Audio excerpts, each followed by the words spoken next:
Hello குட்டீஸ், இன்னைக்கு நம்ம சேனலில் ஃபோர்த் ஸ்டாண்டர்ட் தமிழ் ஒர்க் புக்கோட ஆன்சர்ஸ் தான் பார்க்க போகிறோம். இன்றைக்கி பார்க்கக்கூடிய லெசன் ஃபிஃப்த் லெசன் நமக்கு என்ன கொடுத்துருக்காங்க? விடியும் வேலை. அந்த லெசனில் இருக்கக்கூடிய ஆன்சர்ஸ் பார்க்கலாமா? பாருங்கள். வருணனை சொல்லை கொண்டு தொடர் எழுதுவேன்னு சொல்லி கேட்டிருக்காங்களா? பாருங்கள், அதில் வருணனை சொற்கள்னால் இந்த பச்சை பசேல், வட்ட நிலா, சிலுசிலுப்பான, வெள்ளை வெளியர், ரொம்ப பிரமிப்பாக நம்ம சொல்கிறது தான் வருணனை சொற்கள் சொல்லுவாங்க. அதை வச்சு சொற்றொடர் எழுதணும். பச்சை பசேலுக்கு பார்த்தீங்கன்னா வயல்வெளி பச்சை பசேல் என்று இருந்தது, சரிங்களா? வட்ட நிலா அப்படின்னா வானில் வட்ட நிலா தெரிந்தது. அடுத்து சிலுசிலுப்பான அப்படின்னா தோட்டத்தில் சிலுசிலுப்பான காற்று அடித்தது. அடுத்து வெள்ளை வெளேரென அப்படின்னா முயல் குட்டி வெள்ளை வெளேரென இருந்தது, சரிங்களாப்பா? அடுத்து பாருங்க, குறிப்பிற்கேற்ற படத்தை கண்டுபிடித்து வண்ணமிடுவோம் சொல்லி கொடுத்துருக்காங்களா? பாருங்க, என்ன குறிப்புகள் கொடுத்துருக்காங்கன்னா, என் பெயரில் வண்ணம் உண்டு, வண்ண பூக்களையும் எனக்கு பிடிக்கும் அப்படின்னா அது என்னன்னா வண்ணத்து பூச்சி. இங்க பாருங்க இருக்கா. அடுத்து பாருங்க, புல்லும் எனது உணவுதான், குட்டி வால் எனக்கு தான், குதித்து ஓடும் விலங்கு நான். இப்போ புல்லு சாப்பிடும், குட்டி வால் இருக்கும், குதித்து குதித்து ஓடும், என்ன விலங்கு? முயல் குட்டி, சரிங்களா? இங்கே பாருங்க, இங்கே இருக்கு பாருங்க. அடுத்து 4 கால்கள், உடலின் புள்ளிகள், தலையில் கொம்புகள், கொம்பில் கிளைகள். பாருங்க, கொம்பிலே கிளை மாதிரி இருக்குன்னா அது மான் தான்ப்பா. மானுக்கு தான் கொம்பிலே கிளை மாதிரி இருக்கும். அடுத்து நீரை சேமிப்பேன், தண்ணீர் தொட்டி அல்ல, கழுத்து நீண்டிருக்கும் மயில் அல்ல அப்படின்னா யாருன்னா ஒட்டகம். ஒட்டகத்துக்கு எப்படி இருக்குன்னா நீரை இந்த கழுத்து பகுதியில் சேமித்து வச்சுக்கிறோம், அது தேவையான நேரம் குடிச்சுக்கிறதுக்காக. அது மாதிரி கழுத்து எப்படி இருக்கும்? நீண்டு இருக்கும், சரிங்களா? அடுத்து பாருங்கப்பா, நீண்ட வால் உண்டு, நீரிலும் வாழ்வதுண்டு, பள்ளியின் வடிவம் உண்டு அப்படின்னு சொல்லியிருக்காங்க. அது என்னன்னா பாம்பு, சரிங்களா? அடுத்து பாருங்க, படத்திற்கு பொருத்தமான தொடர்களை எடுத்து எழுதுவேன்னு சொல்லி கேட்டிருக்காங்களா? என்ன படம் கொடுத்துருக்காங்க? நிலாவா? நிலாவுக்கு என்ன தொடர் வந்து பார்த்தீங்கன்னா வட்ட நிலா, வானில் நிலா, பந்து போன்ற நிலா, சரிங்களா? அதுதான் கரெக்டான இது இருக்குது. இங்கே பாருங்கள், வட்ட நிலா, வானில் உலா, பந்து போன்ற நிலா. அடுத்து மழையா? மழைக்கு என்ன எழுதலாம்? பூமியில் விழுவது மழை, செழிக்குது இலை தலை, நிறையுது நீர்நிலை, சரிங்களா? அடுத்து பாருங்கள், இங்கே குருவியா? என்ன எழுதலாம்? சின்ன சின்ன குருவி, பழுப்பு வண்ண குருவி, சிறகடிக்கும் சிறிய குருவி. அடுத்து பாருங்கள், ஆறா? வளைந்து ஓடுமாறு, போகும் இடங்களில் வளம் சேர்க்குமாறு, கடலை சேருமாறு, சரிங்களாப்பா? ஸோ இந்த மாதிரி நம்ம அதுக்கேற்ற மாதிரி எழுதணும். அடுத்து பாருங்கள், பத்தியை படித்து வினாக்களுக்கு விடையளிக்கன்னு கேட்டிருக்காங்க. அமுதன் எங்கே டேஸுக்கு புறப்பட்டான்னா பள்ளிக்கு. அடுத்து பச்சை பட்டாடை உடுத்தியது போல் காட்சி அளித்தவை எவை அப்படின்னா மலைகள். அடுத்து பாருங்கள், 1 செகண்ட்ப்பா, இது வந்து புற்கள். பச்சை பட்டாடை உடுத்தியது போல காட்சி அளித்தது, இங்கேயே கொடுத்துருப்பாங்க பாருங்க. பச்சை பட்டாடை உடுத்தியது போல காட்சி அளித்தது மலைகள் தான்ப்பா, சாரி, மலைகள் தான் பச்சை பட்டாடை உடுத்தியது போல காட்சி அளித்தது. அடுத்து பாருங்கள், முத்துக்கள் போன்று இருந்தவை எவைனா பனித்துளி.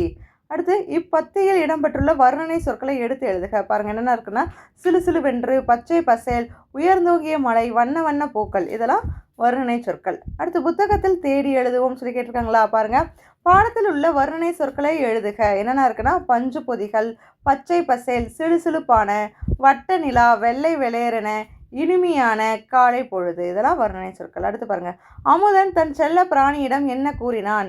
என்ன கூறினான்னா மாலை நான் வந்து விடுவேன், வந்ததும் விளையாடலாம், இப்போது வீட்டிற்கு செல் என்றான், சரிங்களா? அடுத்து தேனீக்கள் பற்றி எழுதுக. தேனீக்கள் பூக்களில் உள்ள தேனை எடுக்கும், தேன் கூட்டில் ஆண் தேனி, பெண் தேனி, வேலைக்கார தேனி இருக்கும், சரிங்களாப்பா? அடுத்து அமுதனை எவை வரவேற்றது போன்று இருந்தது? உயர்ந்து வளர்ந்த மரங்களின் கிளைகள் காற்றில் அசைவது அமுதனை வரவேற்றது போல இருந்தது, சரிங்களா? அடுத்து பாருங்க, படம் பார்ப்பேன், தொடர் எழுதுவேன். இந்த படத்தில் என்ன இருக்குது? குருவி வந்து கூடு கட்டுகிறது. அதே மாதிரி சிறுவன் பனங்காய் வண்டியை இழுக்கிறான், இதுதான் பனங்காய். பனங்காய் வண்டியை இழுக்கிறான். அடுத்து இவன் என்ன பண்ணுறான்? சிறுவன் தூண்டில் போட்டு மீனை பிடிக்கிறான். அடுத்து இவங்க என்ன பண்ணுறாங்க? மனிதர் காய்கறிகளை மூட்டையில் அடுக்கிறார். மனிதன், இங்கே மனிதன் போட்டுக்கோங்க. மனிதன் காய்கறிகளை மூட்டையில் அடுக்குகிறார். அடுத்து பாருங்கப்பா, படிப்பேன், பிழைகளை திருத்தி எழுதுவேன். இங்கே பிழைகள் கொடுத்துருக்காங்க, அதை திருத்தி எழுதணும். பாருங்கள், எறும்பு மெல்ல ஊர்ந்தனன்னு கொடுத்துருக்காங்க. இப்போ ஊர்ந்தனா பன்மை, எறும்பு என்பது ஒருமை. ஒருமை இல்லை பெயர் சொல் அமைஞ்சுன்னா ஒருமையில் தான் வினை சொல்லும் அமையணும். ஆனால் இங்கே பன்மையில் கொடுத்துருக்காங்கன்னா அப்போ நம்ம எப்படி எழுதலாம்னா எறும்பு மெல்ல ஊர்ந்தது, தூ போடணும், சரிங்களா? அது மாதிரி பறவைகள் வானில் பறந்ததுன்னு கொடுத்துருக்காங்க. இங்கே பறந்தது, பறவைகள்னால் பன்மை, இப்போ பறந்தனன்னு வரணும். அதுக்கடுத்து கடம்பன் வண்ணம் தீட்டினால். கடம்பன் என்பது ஆணை குறிக்கக்கூடியது, தீட்டினால் என்பது பெண்ணை குறிக்கக்கூடியது. எப்படி எழுதலாம்? கடம்பன் வண்ணம் தீட்டினான் என்பது சரி. சரிங்களா? அடுத்து செல்வி பாடல் பாடினான் கொடுத்துருவாங்க. செல்வி என்பது பெண்ணை குறிக்கக்கூடியது, பாடினான் என்பது ஆணை குறிக்கக்கூடியது. அதனால் தவறாக இருக்கா? நம்ம எப்படி எழுதலாம்? செல்வி பாடல் பாடினாள். சரிங்களாப்பா? அடுத்து சிறுமிகள் கயறு தாண்டினாள் அப்படின்னு சொல்லி கொடுத்துருக்காங்க.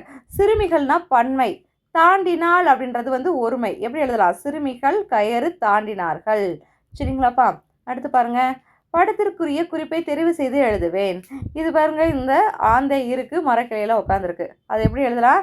இது ஒரு பறவை, முட்டையிடும், இரவிலும் கண் தெரியும். சரிங்களா? அடுத்து இதை பாருங்க, ஒட்டக சிவிங்கா. இதுக்கு 4 கால்கள் இருக்கும், உயிர் இருக்கும், உயரமாக இருக்கும். அடுத்து பத்தியை படித்து ஒருமை பன்மை பிழைகளை நீக்கி எழுதுக அப்படின்னு சொல்லி கொடுத்துருக்காங்க.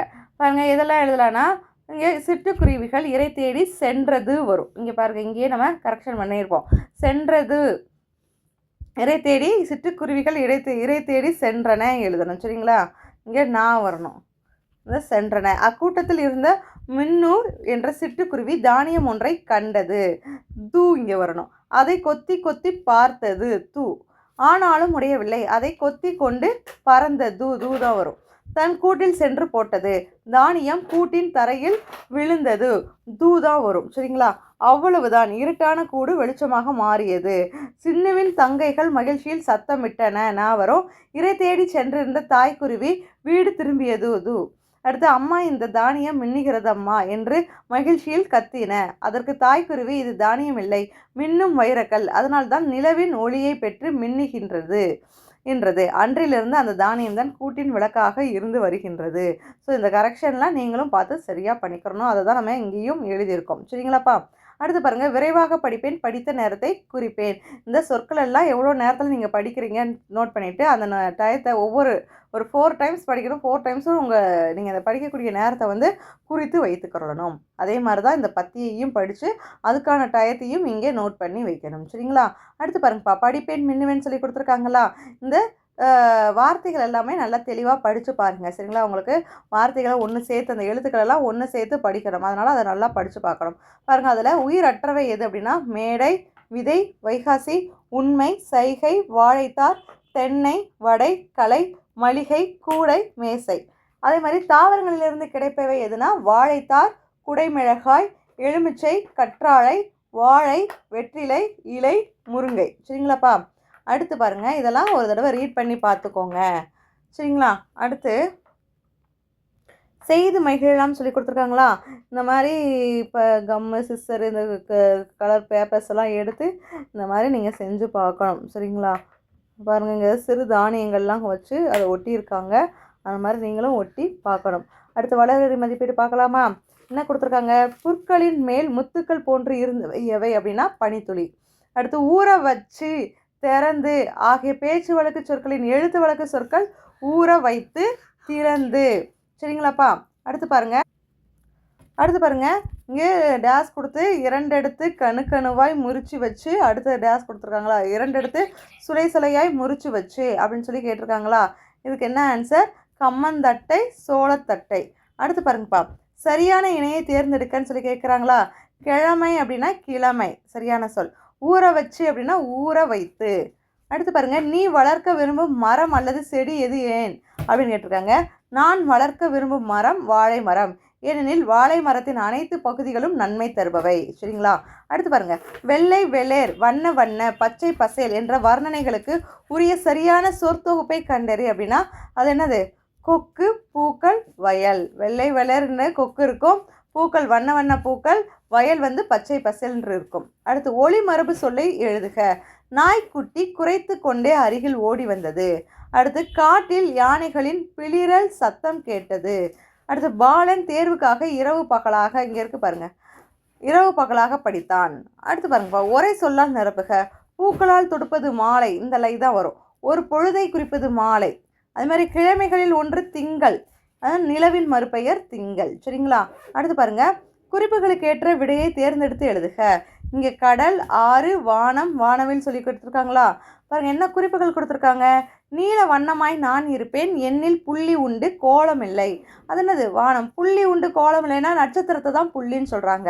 அடுத்து பாருங்கப்பா, மலையில் நானும் தோன்றிடுவேன், வளைந்து நெளிந்து சென்றிடுவேன். வளைந்து நெளிந்து எது போகும்? 6 தான் போகும். அடுத்து நீல வண்ண பறவை நான், எண்ணில் மிதந்து சென்றிடலாம். அதுனா கடல். பறவைனாலே கடல் தான் அதோட பொருள்.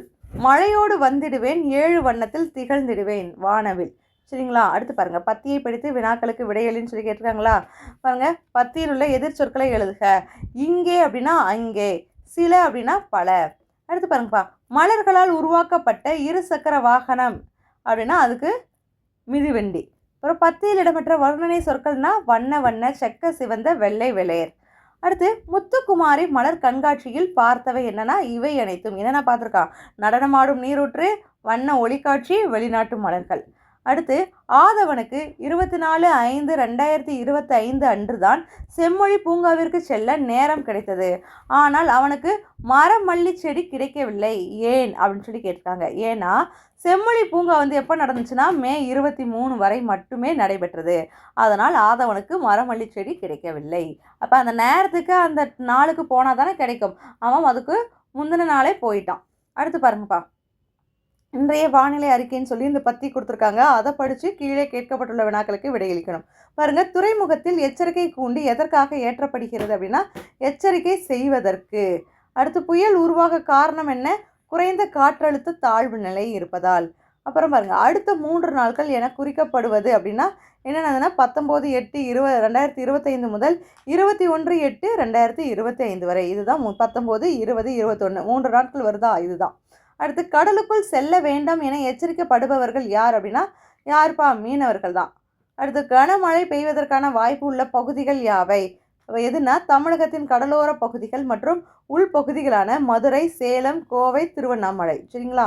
அடுத்து பாருங்க, சேர்லாதனின் அம்மாவும் அப்பாவும் இனிப்பான கேழ்வரகு உருண்டை செய்தார்கள். வீடே மணந்தது. என்னவெல்லாம் பயன்படுத்தி உருண்டையை செய்திருப்பார்கள்? எழுதுங்களேன். என்னென்ன பயன்படுத்தியிருப்பாங்க? கேழ்வரகு மாவு, திராட்சை, ஏலக்காய், முந்திரி, நெய், தேங்காய் துருவல் இதெல்லாம் பயன்படுத்தி நம்ம என்ன செஞ்சுருக்காங்க? கேழ்வரக உருண்டை செஞ்சுருப்பாங்க. அடுத்து சேரலாதன் திடீரென்று ஒரு நாள் சின்னஞ்சிறு எறும்பாகி விட்டான். ஊர்ந்து ஊர்ந்து சென்று சமையலறைக்குள் நுழைந்து விட்டான். அங்கே என்னென்ன பொருட்களை பார்த்துருப்பான்? சமையல் அறைக்கு நீங்கள் கிச்சனுக்குள்ளே போனீங்கன்னா என்னென்ன திங்ஸ் எல்லாம் பார்ப்பீங்க சொல்லுங்கள். பாருங்கள், சமையல் அடுப்பு இருக்குமா? பாத்திரங்கள் இருக்குமா? மளிகை பொருட்கள் இருக்குமா? தண்ணீர் இருக்கும், அரவை இயந்திரம் இருக்கும், குளிரூட்டும் பெட்டி இருக்கும், எண்ணெய், சர்க்கரை, காய்கறிகள் இதெல்லாம் பார்த்துருப்பீங்க தானே? அதுதான் அவனும் பார்த்துருப்பான். அடுத்து பாருங்க, சேரலாதன் சமையலறையில் மிகுந்த ஆர்வத்துடன் பல்வேறு உதவிகளை செய்வான். நீங்கள் என்னென்ன உதவிகளை செய்வீர்கள் அப்படின்னு சொல்லி கேட்டுருக்காங்க. இப்போ கிச்சனுக்கு போனீங்கன்னா உங்கள் அம்மாவுக்கு ஹெல்ப் பண்ணணும் தானே? என்ன மாதிரி உதவிகள்லாம் உங்கள் அம்மாவுக்கு செய்வீங்க அப்படின்னு சொல்லிட்டு. இப்போ சேரலாதன் என்ன பண்ணுவான்னா பாத்திரங்களெல்லாம் கழுவி தருவான். அவங்க சாப்பிட்டது, அவங்க யூஸ் பண்ண பாத்திரங்கள்லாம் இருக்குல்ல, அதெல்லாம் கழுவி தருவான். அடுத்து சமையல் செய்யும்போது அம்மாவிற்கு தேவையான உதவிகள் செய்வான். அப்புறம் காய்கறிகள்லாம் கட் பண்ணி தருவான். அதான் காய்கறிகளை நறுக்கி தருவேன். அப்புறம் மளிகை பொருட்களை எடுத்து வைப்பதில் உதவி செய்வேன். அப்புறம் சமையல் அறையை சுத்தம் செய்வேன், க்ளீன் பண்ணுறதுக்கெல்லாம் ஹெல்ப் பண்ணுவான். நீங்கள் என்ன மாதிரி வேலைகள்லாம் உங்கள் அம்மாவுக்கு செய்கிறீங்களோ அதை இந்த இடத்துல எழுதணும். அடுத்து பாருங்கப்பா, உங்கள் வீட்டில் சமையல் செய்பவர் யார்? அவருக்கு நன்றி தெரிவித்தும் அவரை பாராட்டியும் ஒரு கடிதம் எழுதுங்கள்னு சொல்லி கேட்டிருக்காங்க. இப்போ உங்கள் அம்மா தானே சமையல் செய்கிறாங்க. உங்கள் அம்மாவுக்கு எப்படி நன்றி செலுத்தலாம் அப்படின்னா, என் வீட்டில் சமையல் செய்பவள் அம்மா. காலை நான் கண் விழித்தது முதல் இரவு தூங்க செல்லும் வரை நான் சாப்பிடுவதற்கு அனைத்தையும் தயாரித்து தருவாள். அதிலும் எனக்கு பிடித்தமான உணவுகளை தயாரிப்பதில் என் அம்மாவிற்கு அவ்வளவு மகிழ்ச்சி. அம்மாவின் சமையல் அனைத்தும் பிடிக்கும். ஆனால் என்னவோ அவளை பாராட்ட மனம் வரவில்லை. இக்கடிதத்தின் மூலம் என் அம்மாவிற்கு எனது பாராட்டுகளையும் நன்றிகளையும் தெரிவித்துக் கொள்கிறேன் அப்படின்னு சொல்லிட்டு குயிலி எழுதியிருக்கா. சரிங்களாப்பா? இந்த மாதிரி நீங்களும் உங்கள் அம்மாவுக்கு உங்கள் அம்மாவோட சமையலை பாராட்டணும்னா இந்த மாதிரி லெட்டர் எழுதி உங்கள் அம்மாட்ட கொடுங்க. இல்லை ஏதாவது கிஃப்ட்டு வாங்கி கொடுங்க. அது உங்கள் அம்மாவுக்கு ரொம்ப ஹாப்பியாக இருக்கும் தானே? ஓகே குட்டீஸ், இப்போ இந்த லெசன் இதோட கம்ப்ளீட் ஆகிடுச்சு. இந்த இதில் ஏதாவது டவுட்ஸ் இருந்துச்சுன்னா நம்ம கமெண்ட் செக்ஷனில் கமெண்ட் பண்ணுங்கள். ஓகே குட்டீஸ், தேங்க்யூ.